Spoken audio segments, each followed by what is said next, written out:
Bonsoir à tous les commissaires. Bonsoir aux membres du personnel qui se joignent à nous ce soir. Et bienvenue au public, les gens qui sont avec nous ou qui nous suivront un petit peu plus tard ce soir. Bienvenue à la 668e réunion mensuelle de la Commission scolaire de langue française.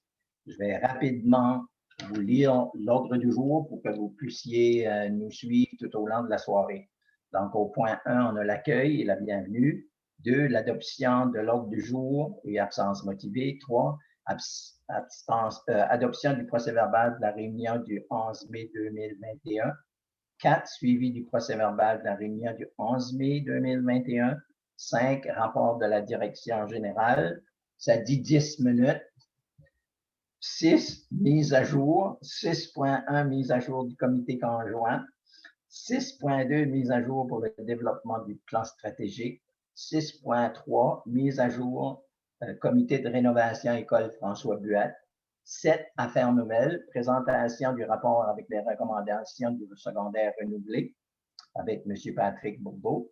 7.2, plan stratégique 21-24. 7.3, tableau des allocations personnelles à jour pour le 21-22. 8, correspondance, dette budgétaire 21-22 du ministère de l'Éducation et de l'apprentissage continu. 9, agenda automatique, Fédération nationale des conseils scolaires francophones. 9.2, PIA-STA. 10, date et lieu de la prochaine rencontre et la levée de l'Assemblée. Donc, je pense qu'on a quorum. Donc, je serais prêt à accepter une proposition d'adoption de l'ordre du jour. Oui, M. François? Bien. Si ça va avec vous, M. le Président, peut-être qu'avant le point 5, on pourrait passer M. Bourdeau pour la présentation secondaire, donc avant mon rapport finalement. Parce qu'il va tellement être long que je vais lui donner plus de temps puis je prendrai moins de temps. Parole promis. Donc, j'aurais besoin d'une proposition qu'on adopte l'ordre du jour avec la modification proposée par M. François. Proposé par Émile, appuyé de Bonny, que l'ordre du jour soit adopté. Tous ceux en faveur, vous levez la main à droite. Ceux contre, vous levez la main à droite. Abstention, adopté. Gilles, juste un point d'ordre. Je vois pas Rachel. Est-ce qu'il y a quelqu'un qui prend les minutes? Oui, non. Alors, c'est pour ça que l'enregistrement aussi est en train de se faire parce que Rachel va joindre à nous. Elle va être un petit peu en retard, puis on est au courant de ça. OK. OK. On est prêt à passer au point 3, l'adoption du procès-verbal de la réunion du 11 mai 2021. Donc, les commissaires, vous avez eu la chance de le lire, le regarder. Est-ce qu'il y a des corrections, omissions ou changements à apporter au procès-verbal du 11 mai 2021? Pas d'erreur, pas d'omission. Donc, je serais prêt à accepter une proposition. Proposée par Diane, appuyée de Stéphane, que le procès-verbal du 11 mai 2021 soit adopté. Question. Ceux en faveur, vous levez la main droite. Ceux contre, vous levez la main droite. Abstention. Adopté. Suivi du procès-verbal de la réunion du 11 mai 2021. Est-ce qu'il y a des suivis, M. François?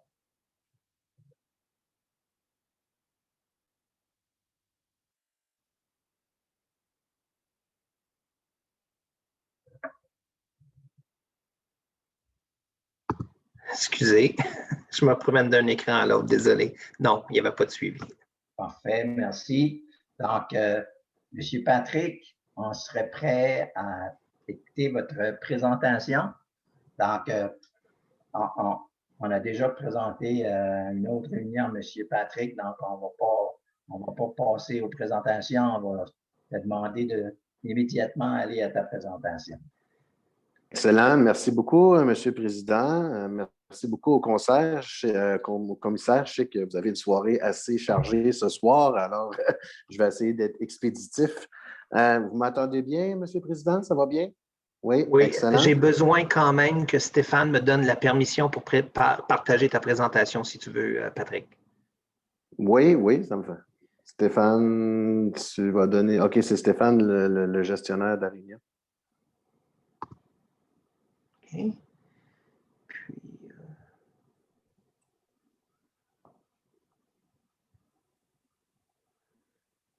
Bon, en attendant que la présentation se présente là, au niveau du PowerPoint à l'écran, dans le fond, cette année, hein, un groupe de travail a été formé, incluant Stéphane et quelques autres membres que je vais vous présenter tantôt. Alors, c'est important pour nous d'arriver à des conclusions, à des recommandations. Alors, je n'ai pas le choix de dire que le groupe de travail s'est activé très, très, très intensivement pour être capable d'arriver à ce document-là dans lequel on est très fiers. Alors, vous pouvez suivre la présentation PowerPoint à l'aide soit d'un PDF qu'on vous a envoyé. Et je ne sais pas si Rachel a réussi à vous acheminer la copie papier du document de recommandation, mais ça va vous donner quelques options là, pour suivre la présentation. Merci François. Alors, tout le monde voit bien la présentation. Alors, François, tu peux changer la diapositive.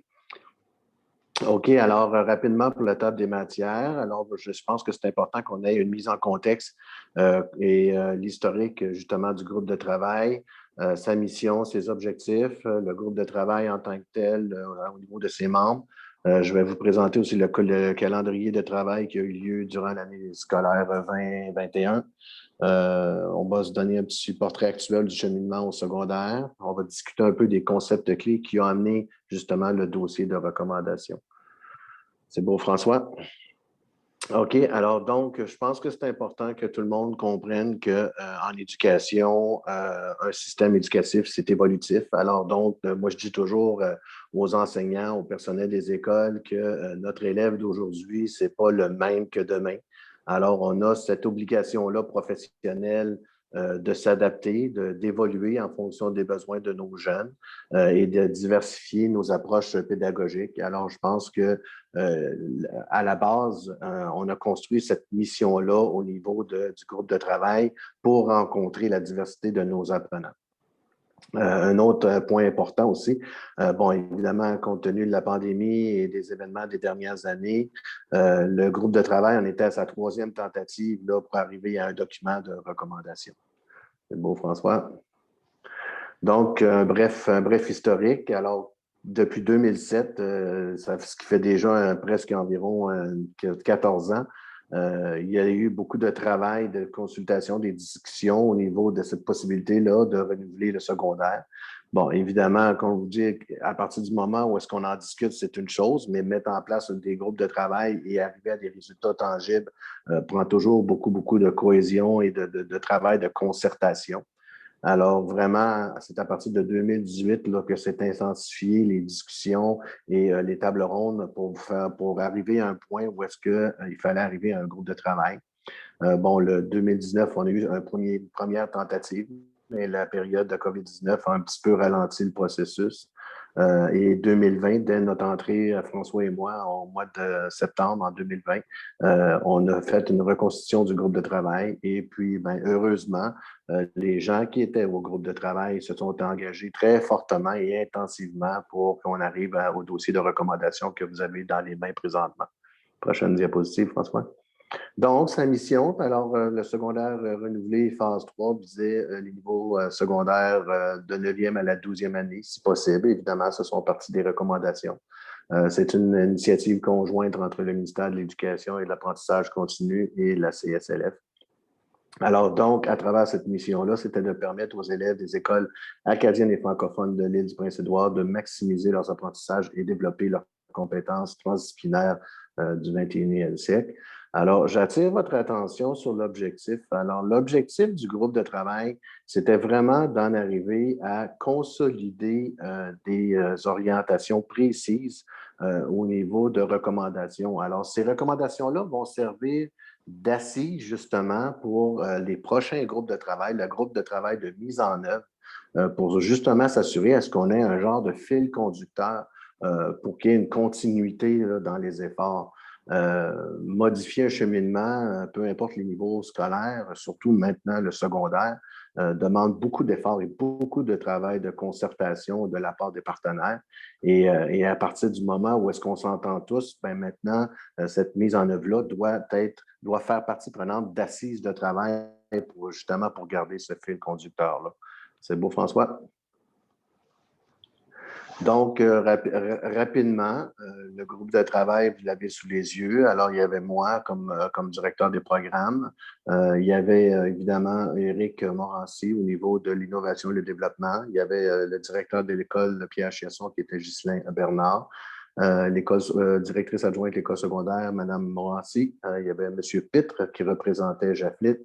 M. Blanchard qui représentait la R&D et Mme Casey qui représentait les enseignants au secondaire de l'école François Bulotte. Rapidement, vous avez le calendrier devant vos yeux. Alors, comme je vous dis, je vous ai parlé d'efforts intenses, justement, pour arriver à des résultats tangibles au mois de mai.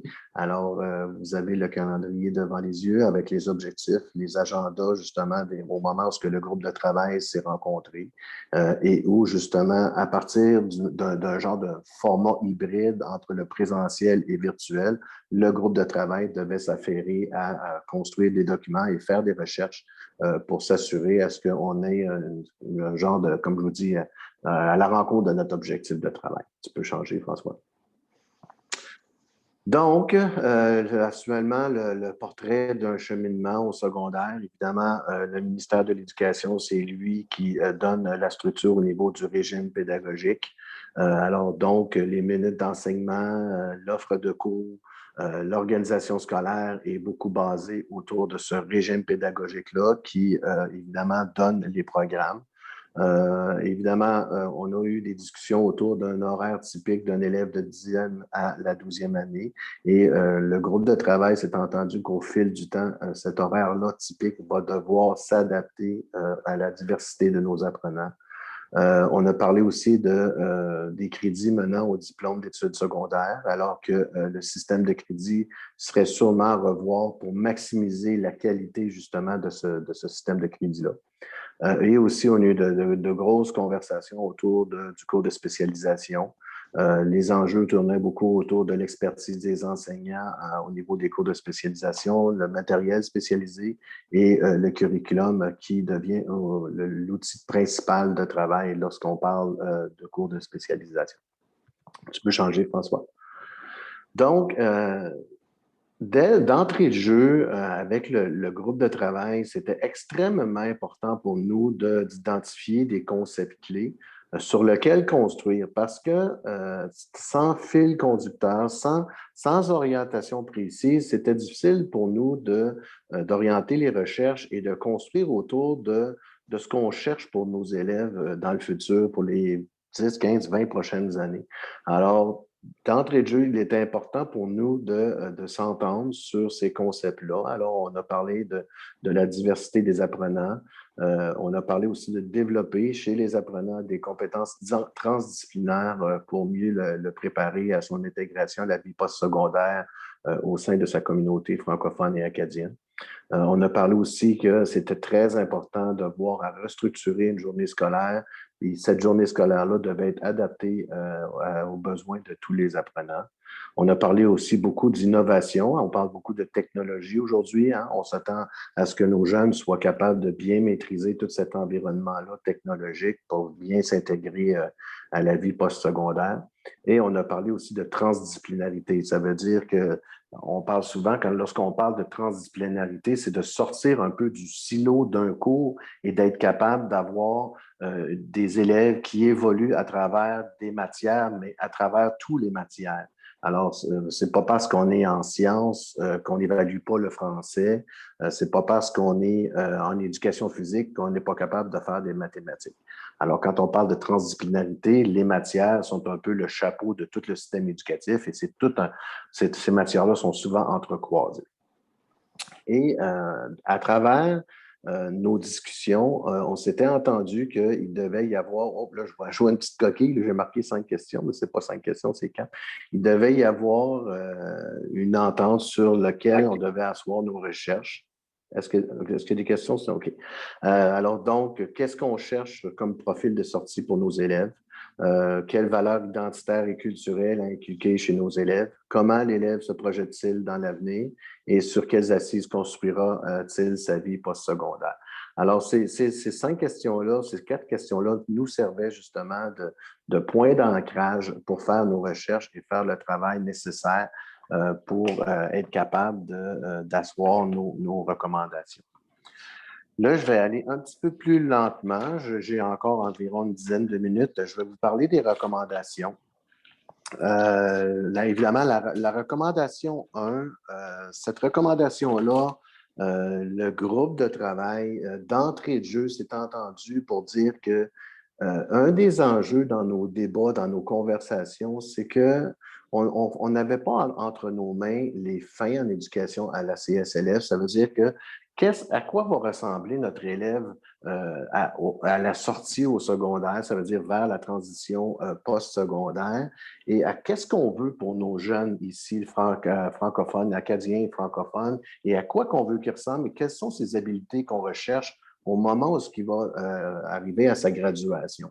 Alors, c'est un document que le groupe de travail a considéré qui est un petit peu manquant pour faciliter le travail, bien que dans la recommandation numéro 1, on encourage fortement lors de la mise en œuvre qu'il y ait déjà des gens qui s'affairent justement à construire les fins en éducation. Recommandation 2, au niveau du développement des compétences et des savoirs, je pense que l'élève doit, au fil de son cheminement, de son parcours scolaire au secondaire, doit développer environ 6 compétences, qu'on parle souvent des compétences du 21e siècle, qui là, lui permettent justement d'acquérir des habiletés justement à son intégration à la vie adulte. Et ces compétences-là doivent faire partie du curriculum afin qu'ils deviennent beaucoup plus autonomes et beaucoup plus éveillés quant à ses habiletés en intégration à la vie adulte. La recommandation 3, on avait parlé aussi de revoir tout le format d'une journée. On est tous d'accord pour dire qu'aujourd'hui, avec la vie virtuelle, l'enseignement virtuel, l'enseignement en face-à-face, l'enseignement synchrone, asynchrone. C'est tous des formats qui permettent justement de diversifier une journée d'apprentissage. On sait des fois aussi que nos adolescents, ce n'est pas les jeunes qui se lèvent le plus de bonne heure le matin. Alors, à travers cette diversification-là de formats de journée, bien, ça permet d'aller chercher plus de jeunes quant à leur profil d'apprenant. Maintenant, à la recommandation 4, évidemment, on parlait aussi de variété d'environnement d'apprentissage. Est-ce que c'est un apprentissage en classe? Est-ce que c'est un apprentissage à partir de la maison sous des principes de classe inversée? Est-ce que c'est un apprentissage directement sur le terrain? Est-ce qu'on fait des stages plus fréquemment au sein des organismes de nos partenaires? Alors, quand on parle de variété d'environnement, c'est d'être capable d'aller chercher à travers le cheminement d'un élève ce qui le rejoint le plus possible afin qu'il soit engagé et fasse partie prenante de ces apprentissages. Il y a eu des discussions aussi pour la réorganisation des cycles scolaires au sein des écoles, justement pour aller chercher la 9e année et essayer de l'inclure dans le cheminement secondaire de 9e à la 12e année plutôt que la 10e à la 12e année. Alors, ce sont des initiatives où est-ce qu'en élargissant cette possibilité-là, bien, ça permet aux jeunes qui ont des habiletés plus fortes de finir plus rapidement et les élèves qui nécessitent plus d'accommodement ou d'accompagnement à travers leurs études, bien, ça donne une plage horaire un petit peu plus large pour la réussite scolaire. On a aussi parlé tantôt d'entrée de jeu des compétences transdisciplinaires. Alors, on parle d'environ 6 compétences où est-ce que les jeunes doivent développer, comme je vous dis, des habiletés intrinsèques de ce qu'ils sont comme personnes, d'être capable d'identifier le soi, d'être capable d'identifier au niveau des relations sociales, au niveau de l'approche innovante de l'éducation. Alors, tout le bagage qui fait en sorte qu'un jeune fait émerger ses forces et habilités. Une recommandation 7 aussi, au fil des années et au fil des années d'analyse, les directions scolaires ont souvent rapporté le fait qu'il n'y a pas de structure au niveau de l'approche orientante. Avec Mme Marmen, au fil de l'année scolaire, on a développé justement un modèle qui va débuter son implantation le plus rapidement possible au niveau de l'approche orientante, ce qui inclut le logiciel, la plateforme My Blueprint. Alors, cette recommandation-là, on va commencer à sentir des impacts là, très rapidement dès l'automne. Évidemment, recommandation 8, je n'élaborerai pas beaucoup là-dessus, mais quand on parle de technologies émergentes, je pense qu'il faut être très, très avant-gardiste pour créer de l'intérêt et de l'engagement de nos élèves au niveau de l'utilisation de technologies au profit des apprentissages. Recommandation 9, une école virtuelle. Je pense que le dossier de l'école virtuelle chemine très bien, au point où est-ce que, en ce moment, d'ailleurs, cette semaine, je suis en train de mettre en place cette structure-là de prise en charge de l'école virtuelle au sein de la CSLF. D'ailleurs, on a déjà fait des affichages là, pour recruter un coordonnateur pour les services éducatifs au secondaire qui va être engagé aussi au développement de l'école virtuelle. Les exigences de graduation aussi, en partenariat avec les universités, éventuellement, il va falloir regarder comment est-ce qu'on veut faire graduer nos jeunes pour faciliter leur entrée au postsecondaire. Partenariat scolaire et communautaire, je pense que le groupe de travail était unanime à dire que ce partenariat-là scolaire et communautaire était extrêmement important justement pour favoriser cette identité-là de nos jeunes à travers notre communauté acadienne et francophone et pour justement engager la communauté dans l'épanouissement professionnel de nos jeunes. Évidemment, je pense que rétention, recrutement et formation sont des mots-clés pas mal pour tout le monde. Ce sont des enjeux qui sont discutés depuis plusieurs années. Et tout le monde était d'accord pour dire au niveau de la recommandation 13 que les cours de métier, d'ingénierie, au niveau de la créativité, étaient un environnement où est-ce qu'il fallait aussi construire et définir parce que beaucoup de cours de métier n'ont pas de curriculum. Ils doivent se construire au fur et à mesure qu'on avance, ce qui souvent accentue beaucoup la charge de travail pour les enseignants et rend difficile la mesure des apprentissages. Et la dernière recommandation, qui est la 14, François, merci. Alors donc, je pense que le groupe de travail devait aussi mettre une séquence de mise en œuvre.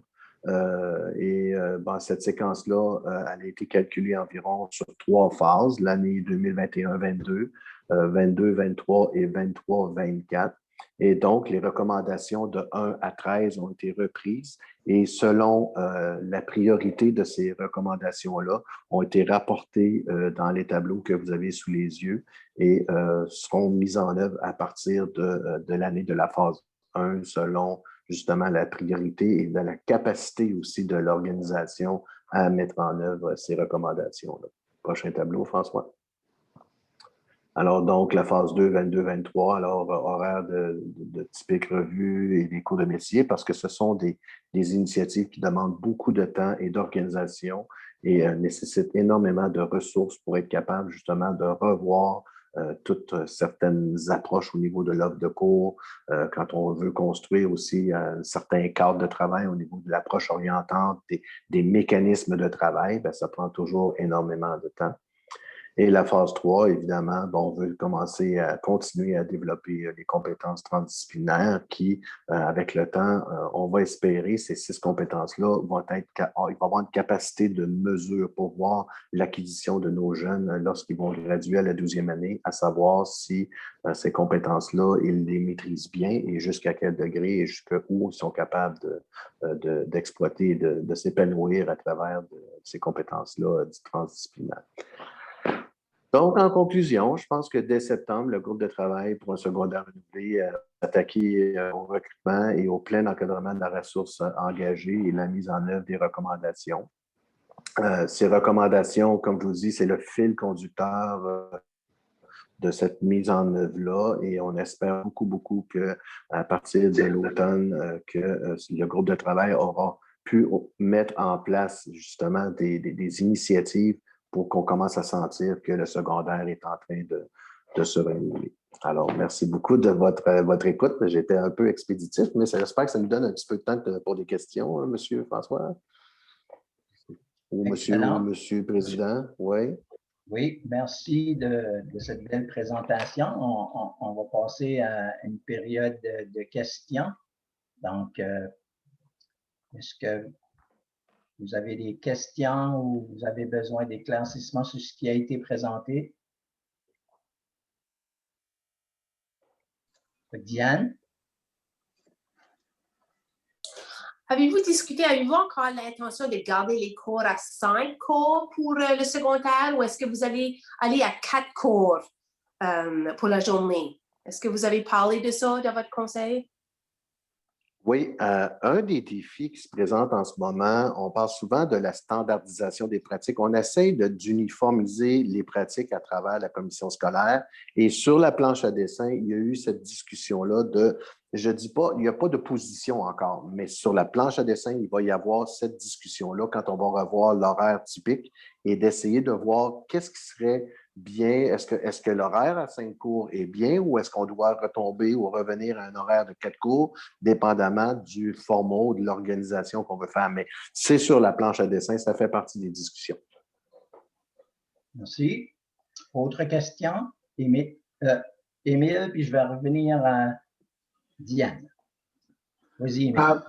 Parmi les points, tu as parlé où tu as mentionné qu'un professeur d'éducation physique peut enseigner autre cours que l'éducation physique, de ce côté-là. Mais un des points que, depuis les années que je suis autour de la table, que j'entends de professeurs au niveau qu'on a de la misère à retenir des fois ou à réputer, c'est qu'au secondaire, les professeurs, si on 5 cours dans une journée, ils ont des préparations pour 5 cours parce que c'est 5 différents cours et le deuxième semestre, c'est un autre 5 différents cours parce qu'on a pas assez de profs pendant, sur le côté anglais en immersion, un prof enseigne le même cours 3 fois dans une journée ou 2 fois ou il enseigne le même cours au deuxième semestre.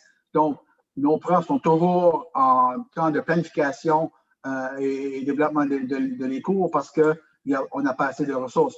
Est-ce que c'est des choses comme ça que vous avez regardé au niveau de comment aider ces conditions-là? Oui, merci pour la question. C'est une question intéressante parce qu'en milieu minoritaire, évidemment, quand on a de plus petites écoles, le grand défi, c'est la balance entre l'expertise et la charge de travail. Effectivement, on essaie toujours de garder un enseignant dans un champ plus précis pour atténuer cette charge-là de planification et d'organisation de travail. Bon, évidemment, quand on parle d'expertise, évidemment, aujourd'hui, on fait face, quand on parle d'enseignants de sciences, de mathématiques, de cours avancés, on essaie toujours de diversifier l'offre pour éviter justement à ce qu'on se retrouve avec des enseignants, puis tantôt tu parlais de profs d'éducation physique qui enseignent d'autres matières, tu sais.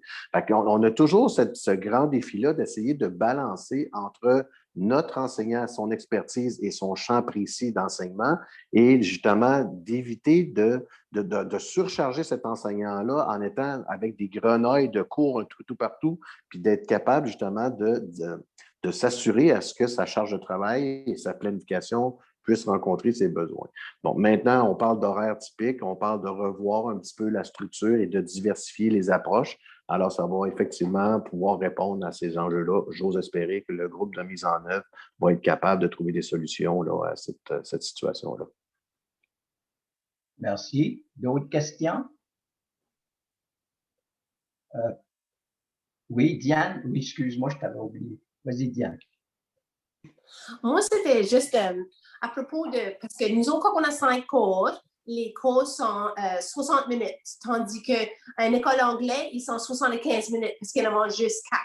So, I guess mon inquiétude, c'était qu'il y avait une partie de matière qui n'était pas couverte avec le 15 minutes à tous les jours de la semaine, qui est la différence, parce qu'un semestre, il manque 15 minutes 5 fois par semaine, ça fait un morceau de matière qui n'est pas enseigné. So, moi, I guess que parce que ma fille a changé au système anglais, elle a parlé à beaucoup d'amis, puis il y avait des parties de matière qui étaient comme, moi, j'ai pas appris ça. Puis, moi, j'ai appris ça, t'as pas appris ça? Tu sais, ils comparent. Donc, il y avait des parties de la matière qui n'avaient pas été enseignées dans le système français à cause du temps, le manque de temps tous les jours. So, I guess, si vous pouvez juste prendre ça en considération, moi, j'avais trouvé que 75 minutes, ça serait mieux de faire ceux qui ont toute la matière qu'ils ont besoin pour aller à l'université. Tu veux dire, ben. Oui, En toute transparence, moi, je ne suis pas le grand amateur de cours de 65 cours de 60 minutes. On connaît nos jeunes, hein, par le temps qu'ils transitent vers une autre période, qu'ils s'installent, qu'ils perdent 10 minutes, puis qu'à la fin de la période, ils perdent une autre 10 minutes parce qu'ils sont déjà en train de décrocher. Alors, ça ne fait pas un grand 60 minutes. Le groupe de travail va s'attaquer à ça, va devoir évaluer, regarder tout ça, parce que ce qui est arrivé, c'est que l'horaire de cours est parti de 4 périodes à 5 périodes pour permettre les cours de spécialisation et ouvrir un petit peu vers un système de crédit qui permettait des options pour les jeunes au niveau de cours de métier, de spécialisation, de différents cours. Est-ce que ça a été, comment je pourrais dire, est-ce qu'on a atteint nos objectifs en faisant ça? Ben c'est ça. Le groupe de travail a eu des discussions et sont en train justement de revoir cette approche-là au niveau du système de crédit, parce qu'on s'est retrouvé un peu à travers des discussions où est-ce qu'on parle un petit peu de crédit vide. Ça veut dire que les jeunes, on leur demande de suivre des cours qui leur donnent des crédits, mais ces crédits-là ne leur servent pas aux études postsecondaires. Alors, est-ce qu'on n'est pas mieux de compresser un horaire avec 4 cours de 75 minutes, mais d'avoir des crédits qui servent justement aux études postsecondaires ou à une certification de cours de métier qui va servir aux études postsecondaires plutôt que de se retrouver avec plein d'horaires, un horaire à 5 cours, mais avec des crédits vides. Fait que la conversation est là, elle est sur la table. Monsieur François. Oui, puis si je peux ajouter avec un coordonnateur aussi, ça va permettre d'aller rechercher sur les différents modèles. Et puis, il n'y avait peut-être pas un consensus au sein du groupe. C'est pour ça qu'on est arrivé avec des recommandations, un cadre de travail pour après avoir quelqu'un qui puisse vraiment regarder tous les modèles. Comme par exemple, il existe des modèles où c'est des blocs de 60 minutes, mais il y en a 5 par jour, puis il y a un cours qui va se répéter à deux fois dans la même journée, plutôt que d'avoir 5 différents cours ou plutôt que d'avoir 4 75 minutes. Parce que des fois, pour certains cours, 75 minutes, c'est long. Un autre exemple, il y a des provinces où les cours n'ont pas tous 110 minutes.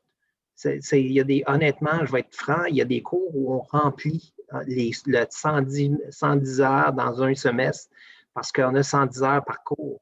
Mais il y a des cours qui seraient corrects avec 75 heures par semestre. Il y en a d'autres qui auraient peut-être besoin de 140 heures. C'est pour ça qu'une approche où on a quelqu'un qui va faire un peu de recherche, qui regarde les modèles, puis je crois qu'il faut chercher au sein de notre personnel, puis au sein de nos parents aussi, peut-être à travers des consultations, un petit peu un consensus pour amener quelque chose de différent. Puis la CSLF est bien placée avec sa grosseur. Vous avez la chance maintenant d'avancer sur quelque chose que peut-être la PSB aurait plus de temps, prendrait beaucoup plus de temps à faire. Puis honnêtement, vous pouvez être à l'avant-garde avec cette série de recommandations-là, puis le poste qu'on aura maintenant pour faire avancer ce dossier-là. Merci. D'autres questions, commentaires? D'abord, moi, j'ai beaucoup aimé le fait que vous avez regardé les cycles, puis qu'on aurait un secondaire 9e à 12e année, me plaît beaucoup. Où j'ai sursauté un petit peu, c'est quand je lis dans le document la possibilité d'abolir des cours de français au secondaire. Ça m'a fait réagir beaucoup à cause de notre mission, l'importance de la qualité du français. Puis on sait que les universités accordent énormément de valeur à être capable d'écrire un français correct. Donc, je me dis, puis je sais que l'approche, c'est de faire du français dans toutes les matières, mais ça, c'est un concept qu'on parle depuis des générations, mais qui est toujours difficile à réaliser. Donc, ça m'a fait sursauter lorsque j'ai vu ça. Bon, Monsieur le Président, je veux juste faire attention à votre cœur. Mais dans le fond, ce qui arrive, c'est qu'on parlait peut-être d'abolir le cours, mais pas la matière en tant que telle, là, au niveau de matière transdisciplinaire, mais ça va être des débats et des discussions pour la mise en œuvre du comité. OK. Puis, Diane a posé la question qui m'intéressait, les cours de 60-75 minutes. Moi, j'aime beaucoup la réflexion qui est en train de se faire. Au niveau du virtuel, j'en ai souvent parlé, je ne voudrais pas que le virtuel vienne remplacer l'enseignant dans les salles de classe parce qu'on n'a pas suffisamment de ressources, donc on donne un cours virtuel. Faudrait évaluer ce qui s'est fait cette année. Est-ce que puis de bâtir là-dessus.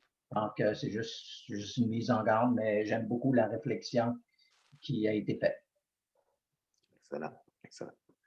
Merci beaucoup. Merci beaucoup de votre attention, tout le monde. Je ne veux pas prendre tout votre temps. Donc, Merci beaucoup, puis excellent travail de réflexion. Merci beaucoup. Merci beaucoup, M. le Président. Merci beaucoup. Excellent. Merci beaucoup. Donc, on va reprendre notre ordre du jour.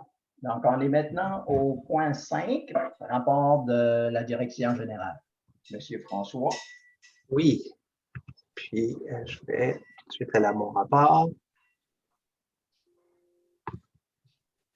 OK. Alors, c'est ça. En fait, celui-là va être mon dernier rapport pour l'année en cours puis dans mon poste. Parce que la rencontre au mois de juillet, on va plutôt vous présenter un bilan des activités. Alors, on fera un sommaire de toutes les activités pour l'année scolaire 2021. Alors, pour la communication, juste préciser que les communications internes, à la fin, dans 2 semaines, là, on aura terminé nos communications hebdomadaires toutes les semaines. On est content d'avoir pu les maintenir. Bien sûr, ce qui est médias sociaux et autres, on va continuer. On va probablement être encore en train de faire du recrutement aussi, donc ça va continuer.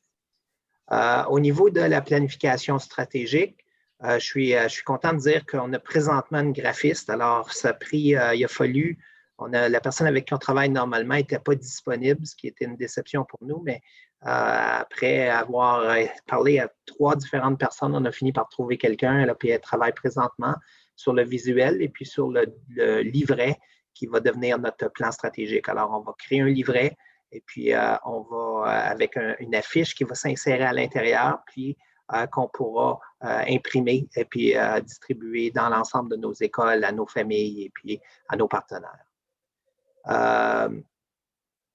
Au niveau du plan opérationnel, alors on y travaille. Alors, on a fini les consultations, là, ça fait un certain temps. Et puis, on travaille présentement à l'élaboration d'une ébauche. Bien sûr, j'ai rendu au mois d'août l'équipe en place pour certainement prendre le temps de revoir ce qu'on a remis en place, mais on y travaille présentement comme équipe et puis ça avance bien. Pour les slogans, vous avez reçu, on a lancé un sondage et puis on avait plusieurs options. Alors, il suffit juste maintenant de valider l'option. On a une option, un slogan particulier dans les 27 qui est ressorti un peu. Alors, mais ça reste à confirmer. Puis ça, c'est fait par les élèves et pour les élèves. Alors, c'est les options, les 27 options étaient des élèves et puis le sondage a été rempli par les élèves. Alors, le choix du slogan sera celui des élèves de la CSLF.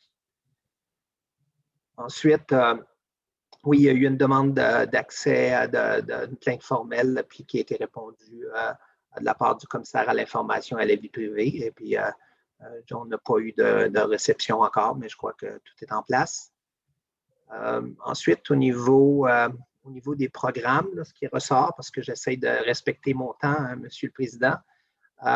Donc, bien sûr, le mois de juillet, autant pour la direction du secteur éducatif programme et moi-même, ça va être une année probablement, un temps de transition. Alors, on va certainement être disponibles toutes les deux pour travailler avec nos successeurs et puis assurer une bonne transition. Au niveau, malgré la pandémie puis les contraintes, je suis content de dire qu'on a quand même eu des présentations de pièces de théâtre. En fait, il y a eu La boucane dans la cabane et puis Annette Laroupette, qui était en fait une pièce de marionnettes animée par des élèves de la 9e année de l'école évangéline. Alors, bravo, c'était conçu par les élèves. Et puis, en tout et pour tout, on a quand même eu, malgré les contraintes, 530 personnes qui ont assisté à des spectacles. Alors, c'est pas si mal, surtout quand il faut respecter les cohortes et autres. Alors, on est quand même assez content de ça. Au niveau bien sûr, c'est la fin. On a fait la tournée complète, puis ça a été dans les médias. On a des élèves, en fait, c'était 2 élèves, mais un élève a présenté, excusez, un ensemble de livres dans toutes nos écoles. Puis, on avait fait une présentation aussi aux directions plus tôt avec les 2 élèves. Vous avez eu la présentation pour secondaire renouvelé. Alors, ça, vous avez maintenant toute l'information.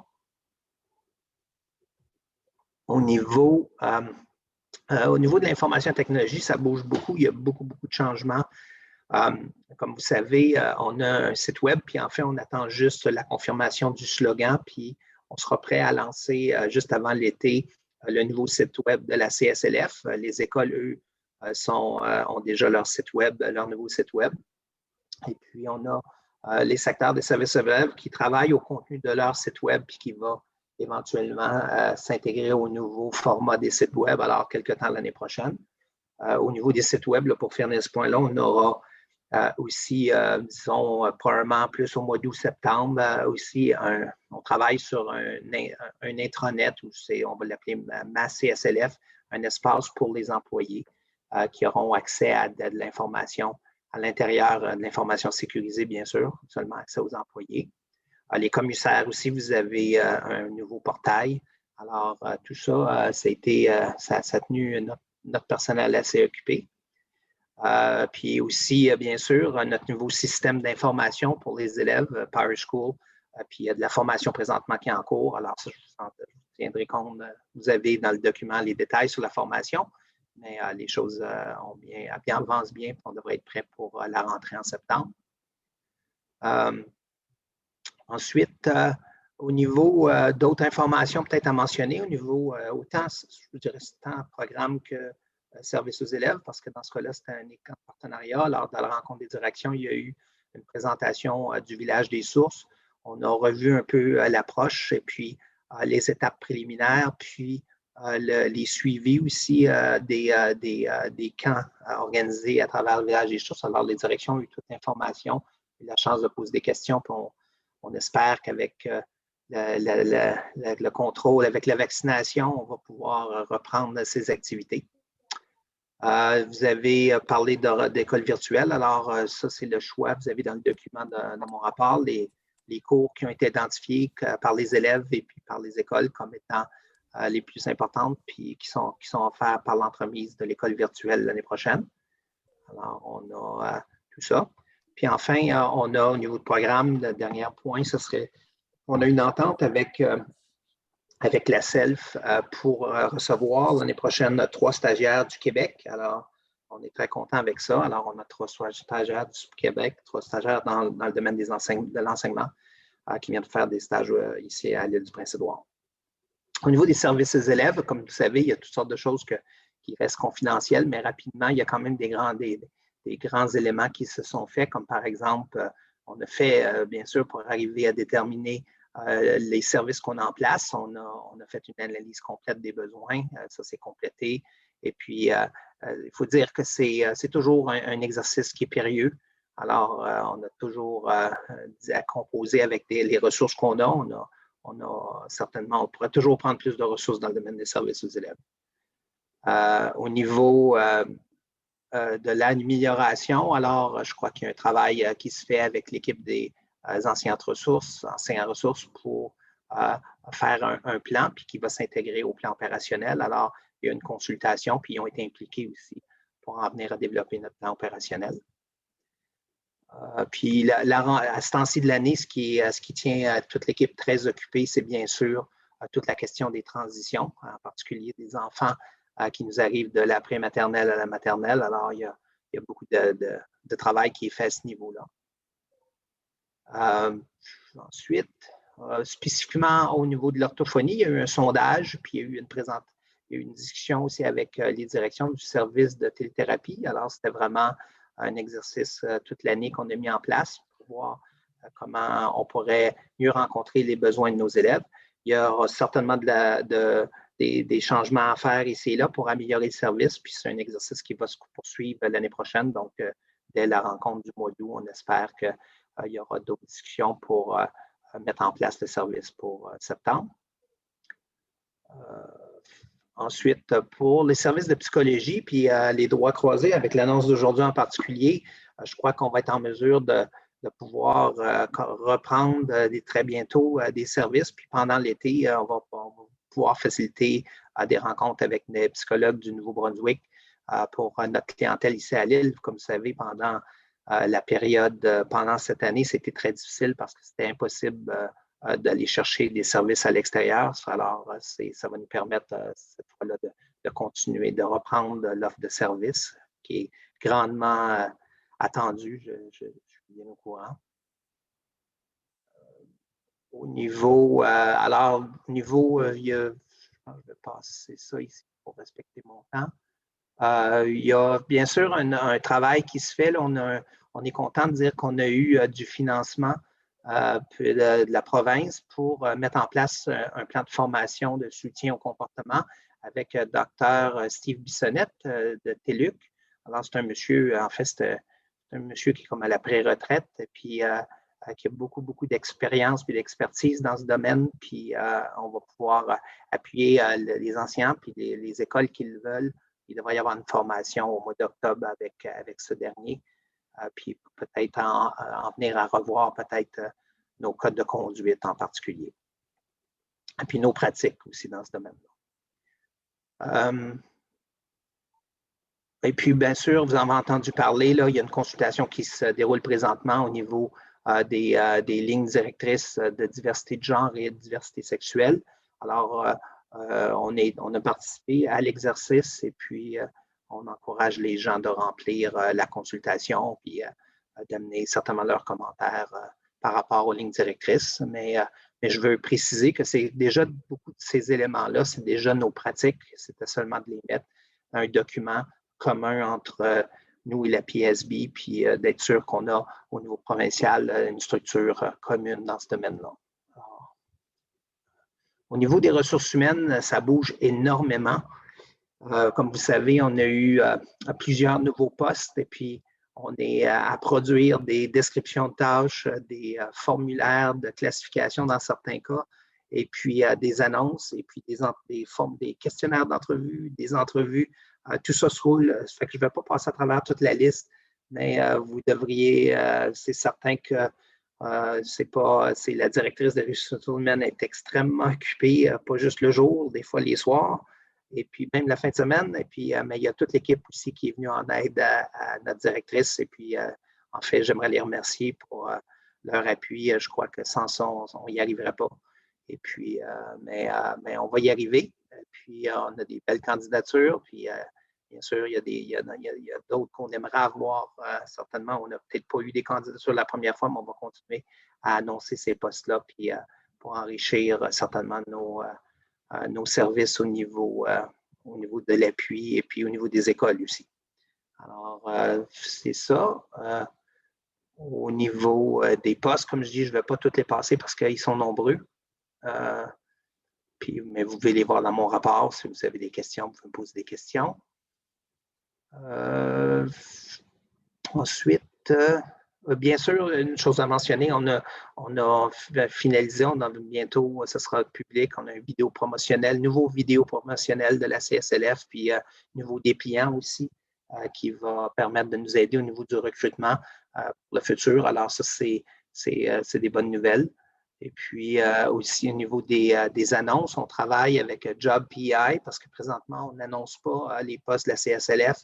Tout ça fonctionne autour de PeopleSoft, excusez.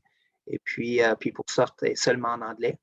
Alors, en fait, il existe en français, mais il faut acheter le module. Alors, on a fait des demandes, puis on espère qu'il y aura une ouverture pour nous permettre de pouvoir tout faire ça en français et puis d'avoir accès au logiciel en français. Alors, on en attend, mais il y a eu des discussions à ce niveau-là. Je vais passer de transport. Il n'y a pas des grands dossiers autres que l'évaluation des autobus présentement en place, puis notre future flotte qu'on attend. On attend des nouvelles. Au niveau des finances, ben, vraiment, le grand morceau, c'est le processus de vérification qui est entamé, puis en fait, il est plus qu'entamé. À ce point-ci, on devrait avoir complété et puis on devrait, l'état financier devrait être vérifié, soumis au 30 juin. Alors, on a finalisé maintenant l'envoi. Au niveau de l'opération, ben, une bonne nouvelle, là, on a eu une réponse de la ville de Summerside quant à une demande qu'on a faite pour une traverse piétonnière sécuritaire pour les coins de la promenade South et Glen. Alors, ça, on est très content avec ça. C'est une réponse positive. Et puis, il y a eu un contact avec eux, puis on va continuer à suivre ce dossier-là, mais il semble prêt à avancer avec un affichage, puis je pense même mettre une lumière, si je ne me trompe pas, comme on avait demandé. Ensuite, accueillir. Alors, le défi aussi au niveau de l'espace, puis l'opération, ce n'est pas petit non plus, c'est d'accommoder tous les nouveaux postes qu'on aura au bureau. Il y aura certainement du travail à faire, peut-être à partager des bureaux, puis le télétravail va peut-être nous servir aussi à pouvoir accommoder tout le monde. Et puis, fait qu'on est en train de travailler, on fera un plan. On en a parlé brièvement, mais on va faire un plan là, pour être prêt au mois d'août à accueillir tout ce monde-là. Au niveau de l'immobilier, les projets continuent. Vous connaissez les projets. Le rapport a été des espaces pour l'école Évangéline a été présenté. Et puis, là, on attend des réponses. L'école François Buot, l'étude Foster-Miller fait partie des documents qui nous ont été partagés. Puis, il devrait y avoir une rencontre, mais on attend toujours une confirmation avec le comité ad hoc. Fait que ça, on n'a pas de nouvelles à ce niveau-là. Au niveau des projets capitaux, ça sera un document qui sera présenté à la rencontre du mois de juillet. Alors, on y travaille. Les écoles avaient à nous fournir tout ça par aujourd'hui. Et puis, c'est tout. Avez-vous des questions? Oui, question pour M. François. Émile?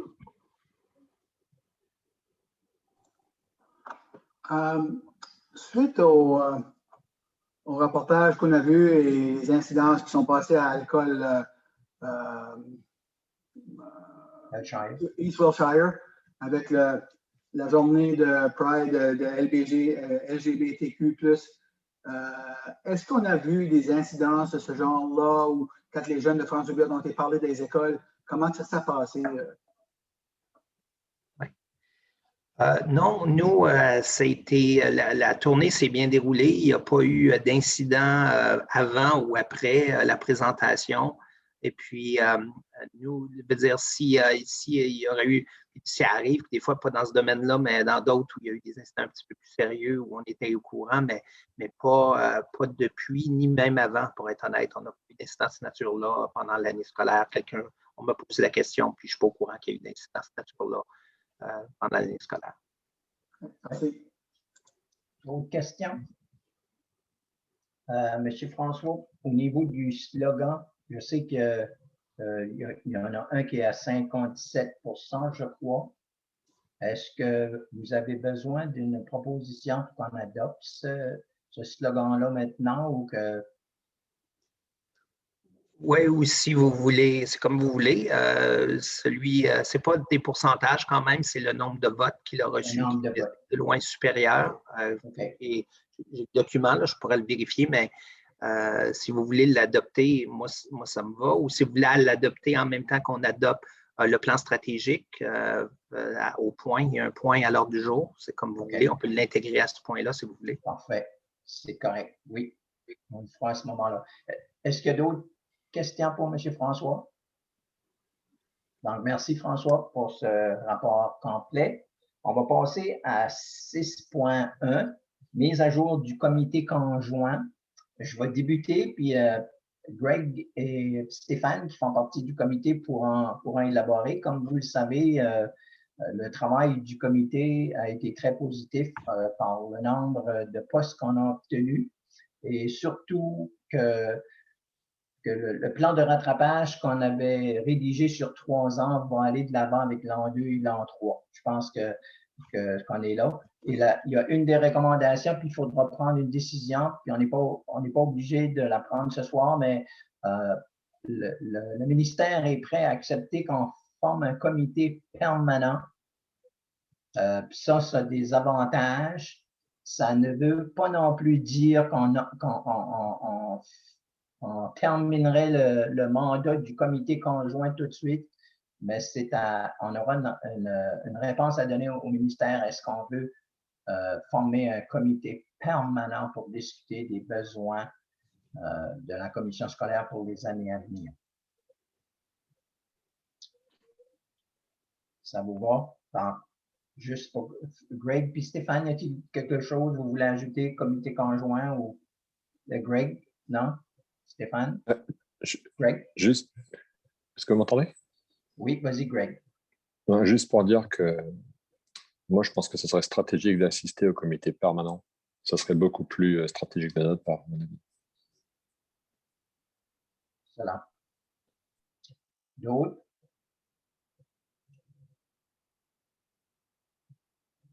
OK. Donc, on est prêt à passer à 6.2, mise à jour pour le développement du plan stratégique, M. François. Vous connaissez maintenant mes rapports mensuels, j'ai tendance à tout inclure dedans. Donc, vous l'avez comme déjà eu, mais je peux rapidement dire que le plan stratégique est en train de se présenter. Une graphiste est en train de le travailler de façon visuelle. Le plan opérationnel est en plein développement. Là, on a fini les consultations complètes. Et puis, si tout va bien, d'ici la fin du mois, on amène le plan stratégique à l'impression pour le faire imprimer. Parfait. 6.3, mise à jour, comité de rénovation, École François Buat. On a un rapport dans notre documentation. Si tu veux juste nous donner les grandes lignes, François, puis s'il y a des questions. Ben, je ne vais pas repasser le rapport, je ne suis pas un expert, mais je comprends que M. Miller est un expert. En fait, il est à la retraite, il travaillait au ministère. Et puis, il a vraiment été au niveau de son expertise. Je crois qu'il y avait des questions à ce niveau-là, puis je n'ai jamais réussi à avoir des réponses exactes sur la suite des choses, sauf qu'on continue à attendre, puis je continue à faire des suivis pour qu'au moins il présente ce rapport-là au comité ad hoc, parce qu'il me semble que la moindre des choses, c'est que les gens puissent poser des questions. Je ne serais pas la meilleure personne pour répondre à ces questions-là. Je comprends quand même qu'on a évalué le terrain. C'était ça vraiment que M. Miller a fait. Puis les espaces disponibles puis adjacentes à l'école François Buat, parce qu'en particulier, il y a une zone il y a de l'eau, d'irrigation qui est importante. Puis en plus, c'est accompagné d'une petite marée.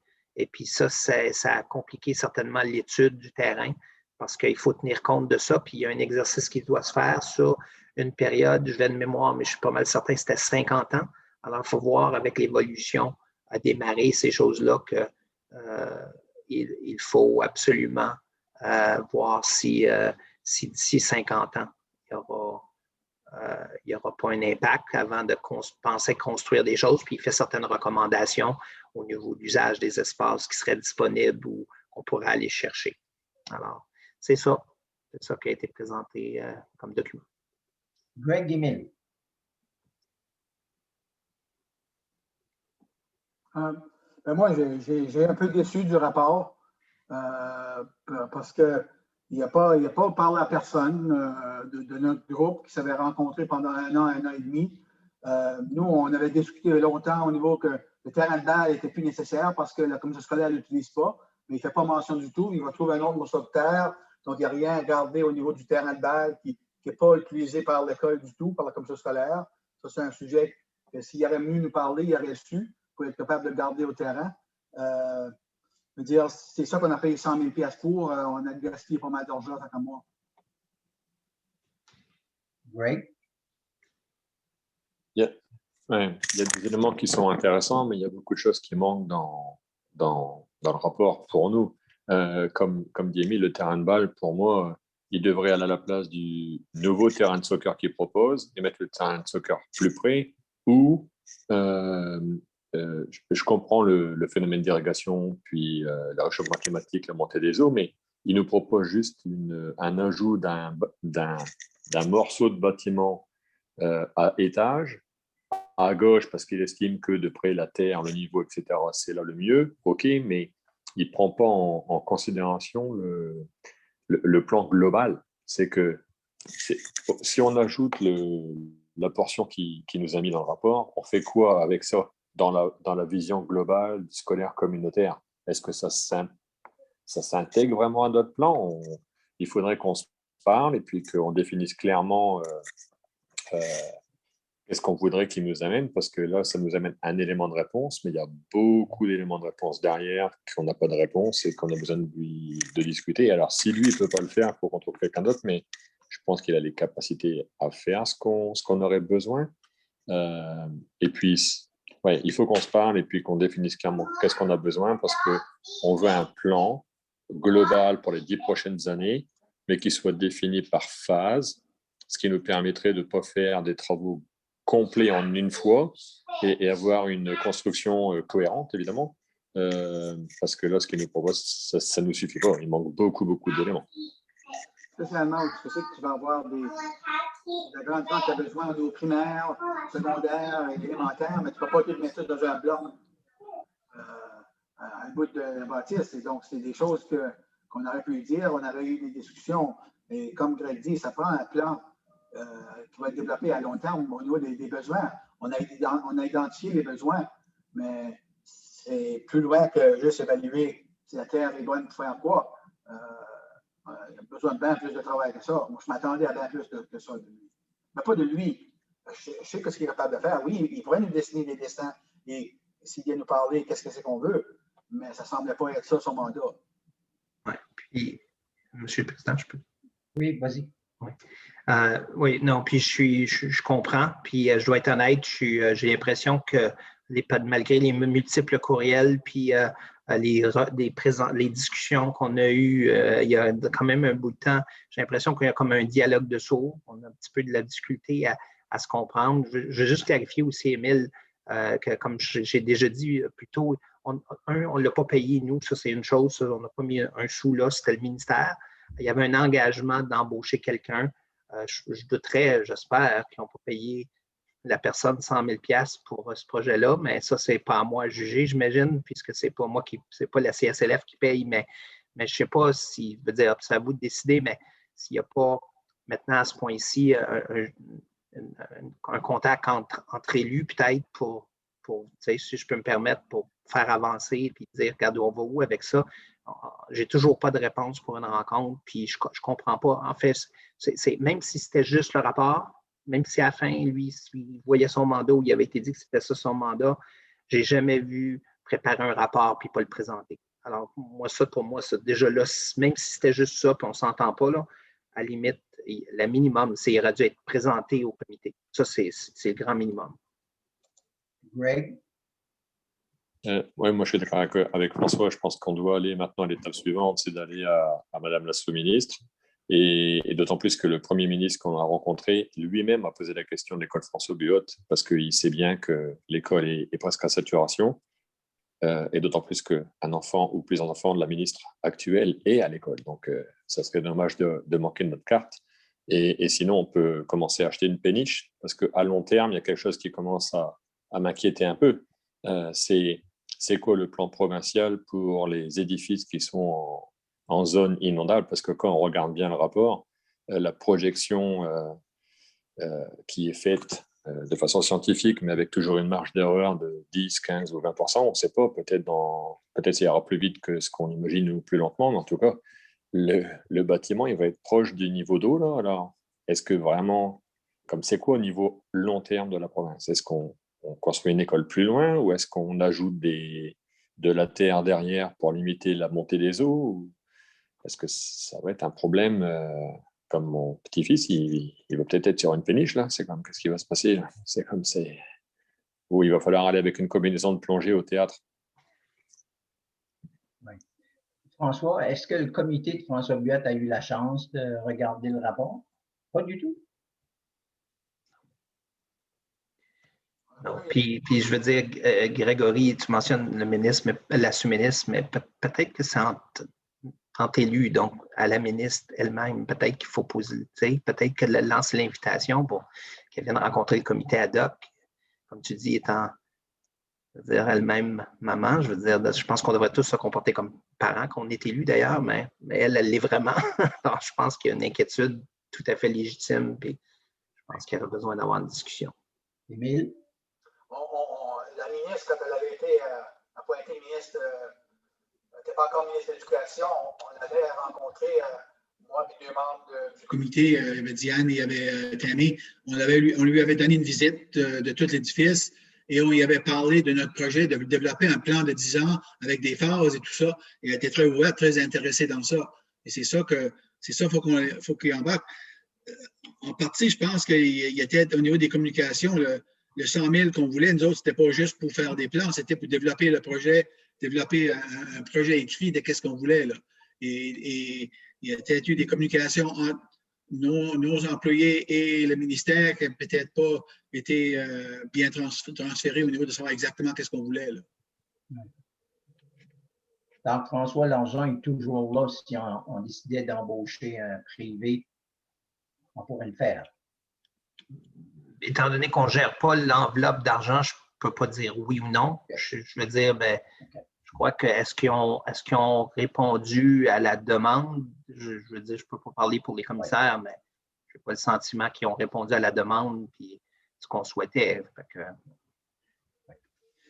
Greg? Je pense qu'on ne va pas non plus griller les étapes. On peut leur laisser quand même une deuxième chance si on pourrait aller à la sous-ministre. Comme ça, il n'y en a pas un qui va dire qu'on a été au-dessus de l'autre. Et puis, le Premier ministre, on lui avait expliqué notre vision. Il était tout à fait d'accord avec ce concept de plan à 10 ans et de procéder par étapes. Alors, si on envoie directement à Madame la ministre et Madame la sous-ministre en une fois, et puis on attend de voir au bout d'une semaine qu'est-ce qui se passe. Bonne suggestion. OK. On est prêt à passer au point suivant. Dans les affaires nouvelles, à 7.1, on a eu la présentation sur le secondaire renouvelé. Donc, à 7.2, on est le plan stratégique 21-24. Monsieur François. Oui, alors, simplement, vous aviez déjà discuté puis du contenu du plan. Le plan, précisons que c'est, puis pour moi, ça devrait inclure, c'est là que ça devrait inclure le slogan. Et puis, c'est la mission, la vision, les valeurs, les enjeux, mais je le dis avec un bémol parce que c'est ça qui a fait qu'on a développé le plan, en fait. Et puis, les 3 axes, les objectifs et les mesures de réussite. Alors, ça, c'est le plan stratégique. Puis, moi, je fais juste vous l'amener. Vous avez déjà eu le document. Si on pouvait l'approuver. Et puis, pour le slogan, ben, si vous voulez en discuter séparément, ça va. Mais pour le slogan, c'est ça, celui qui ressortait clairement comme étant le premier choix des élèves. Rappelons que les 27 options, c'était les élèves qui les avaient présentées. Et puis, celui qui a clairement ressorti comme le plus populaire, c'était petites écoles, grandes communautés. J'aurais tendance à ajouter les petites écoles, une grande communauté. Le renforcement du une dans grande communauté est très important. Alors, puis je crois que les élèves, je leur fais confiance. Je trouve qu'ils ont des bons choix. J'ai toujours confiance aux élèves, moi. OK. On va séparer. Oui, Émile, vas-y. Je proposerais qu'on accepte le plan stratégique avec le slogan à propos qui fut reçu plus de votes lors du sondage des élèves. Parfait. Est-ce que c'est appuyé? Appuyé de Diane. Est-ce qu'il y a des questions sur la proposition? Tous ceux en faveur de la proposition, vous levez la main droite. Ceux contre, vous levez la main droite. Abstention, c'est adopté. Excellent. Donc, on est rendu au point 7.3, qui est le tableau des allocations du personnel pour 2021-22. Oui, alors, c'est simplement la dernière fois, on vous avait présenté n'ayant pas le budget. Alors, qu'est-ce qui était la location minimale qu'on pouvait offrir en prévision du budget qui s'en venait, la lettre budgétaire. Maintenant, on a le tableau total, puis on a aussi à l'intérieur de ça les autres postes, tous les autres postes. Alors, on a créé un nouveau tableau, là, puis où on trouve essentiellement tous les postes de la CSLF. Alors, je ne sais pas si c'est plus pour votre information, puis au cas où vous auriez des questions. Je ne vais pas le présenter parce que je crois que vous l'avez déjà reçu, mais si vous aviez des questions, quand même, je pourrais répondre à vos questions. Parfait. Oui, Greg? Je ne sais pas si j'ai cliqué sur le bon lien, mais quand je regarde le tableau il n'y a pas de différence avec la projection qu'on a vue le mois passé. Le nombre, comme je ne vois pas de différence dans le tableau, pour exemple François Biot, le nombre d'agents de francisation, et je ne vois pas de différence. Est-ce que j'ai le mauvais tableau? Euh, Moi, j'ai des chiffres différents. il y a qu'est-ce qui avait été présenté dans la colonne verte, puis qu'est-ce qui est officiel, c'est ça que les écoles ont dans la colonne violet. Il y en a qui diront mauve. Est-ce que c'était ça, Grégory?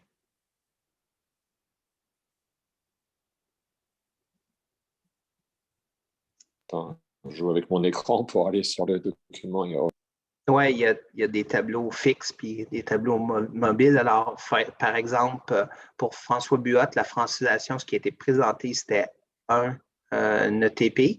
Puis ce qui est officiel, c'est qu'ils ont eu 2 ETP, par exemple, pour l'école François Buot.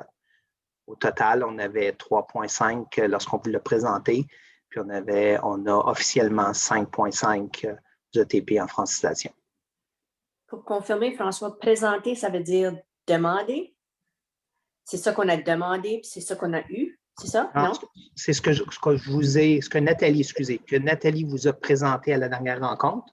On n'avait pas encore la lettre budgétaire, alors on vous dit qu'il faut avancer parce qu'on avait un inquiet pour l'embauche puis les processus internes. Et puis, ce que vous avez dit, oui, ça c'est correct. Dans le contexte, on n'a pas la lettre budgétaire, mais là, on a eu la lettre budgétaire. Il y avait des augmentations dans certains domaines. Et puis là, c'est reflété. On a ajouté là-dedans les postes d'assistante en éducation, les postes de conciergerie, de nettoyeurs et de chauffeurs d'autobus, et puis tous les postes d'appui aussi qu'on a. Ils se trouvent essentiellement sur les 2 onglets du document. Alors, il y a beaucoup plus d'informations. En fait, ça, c'est l'information complète de notre dotation.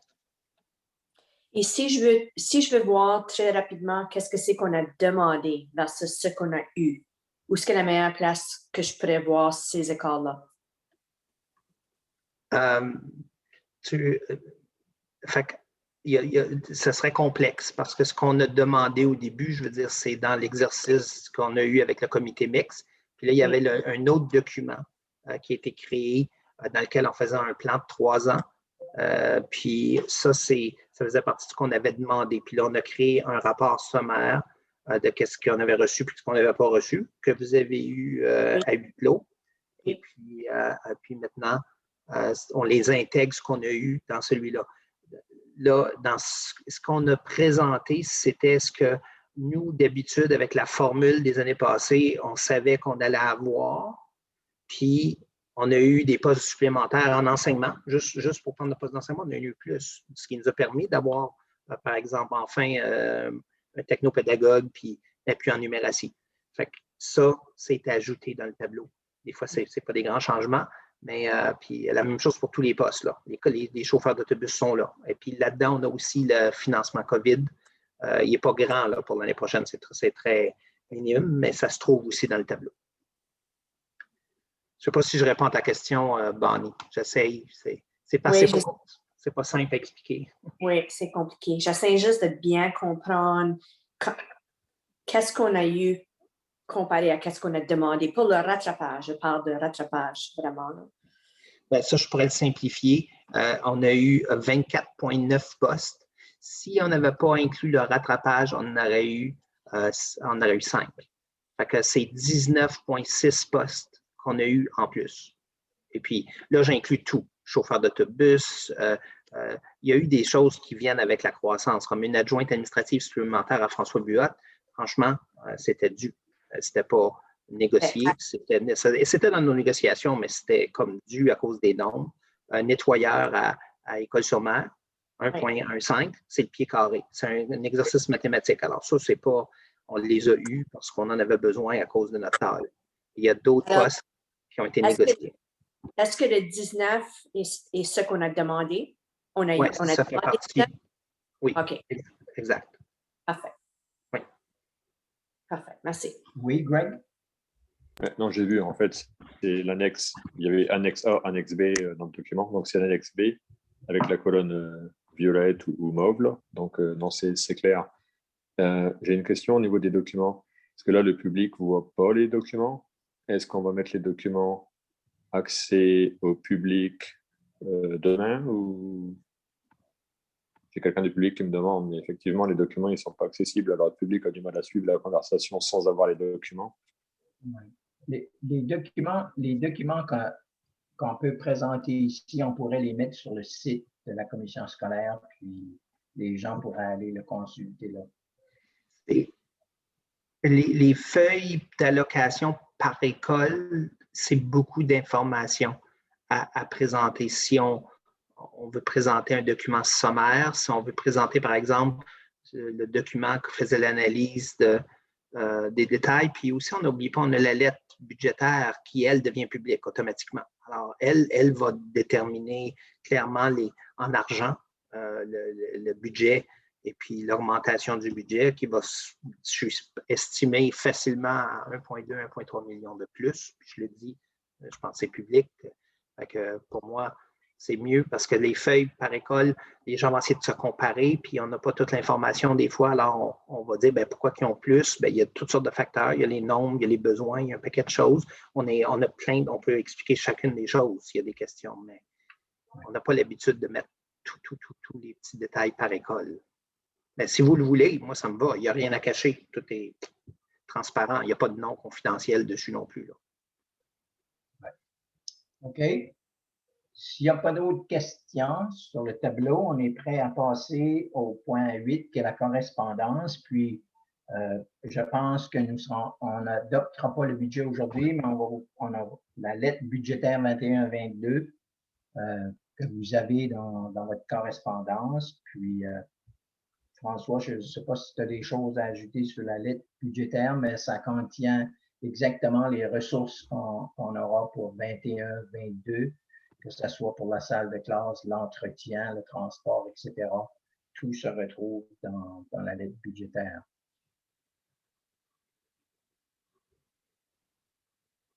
Ça vous va? Puis je pense qu'on adoptera tout ça à la prochaine réunion, n'est-ce pas, François, au mois de juillet? En fait, s'il n'y a pas de questions de précision, on serait prêt à passer au point 9, qui est l'agenda automatique. Donc, 9.1, la Fédération nationale des conseils scolaires francophones. Émile? Oui, on a eu une réunion du CA la semaine passée. Et malheureusement, la Fédération a pris une décision de faire leur congrès virtuel, étant donné qu'avec le COVID, ils n'étaient juste pas prêts à. Il y avait beaucoup de gens, on ne sait pas encore s'ils auront le droit de voyager. Les voyages en Atlantique, on était un petit peu mieux situés au niveau des voyages entre provinces, mais il y a encore des provinces où si tu prends le Manitoba, d'autres places, c'est encore dans les catégories rouges. Donc, ils ont décidé d'aller virtuel pour cette année encore. Donc, les informations vont sortir plus que ça avance pour des informations. On a su aussi, pendant la réunion, j'ai reçu un courriel que la ministre Joly vient de présenter son projet de loi en chambre pour la loi sur pas la loi, la loi reste la loi sur les langues officielles. La loi sur les langues officielles, c'est ça, oui. Donc, c'était pas en chambre. On espère que la chambre va rester ouverte assez longtemps pour que ça puisse être passé, mais au moins, il y a un document qui a été présenté pour on a une idée de dans quelle direction ça s'en va. Là. Parfait. Puis en STA, on n'a rien ajouté. On vous avait fait un rapport financier la dernière fois. Il nous reste encore des fonds pour avoir une journée de formation probablement à l'automne. Donc, date et lieu de la prochaine rencontre, la date, c'est le 13 juillet. On va souhaiter qu'on pourra être autour de la même table, sinon on sera encore en virtuel. Donc, l'ordre du jour étant épuisé, ceci termine notre réunion mensuelle. Je demanderai à tous les commissaires de demeurer là. Puis, je voudrais remercier tous ceux qui nous ont suivis, soit en direct ou qui vont nous regarder un petit peu plus tard. Bonne fin de soirée à tous.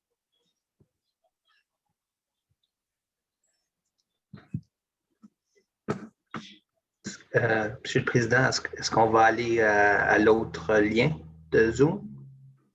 Bien, c'est peut-être préférable d'aller se brancher que rester là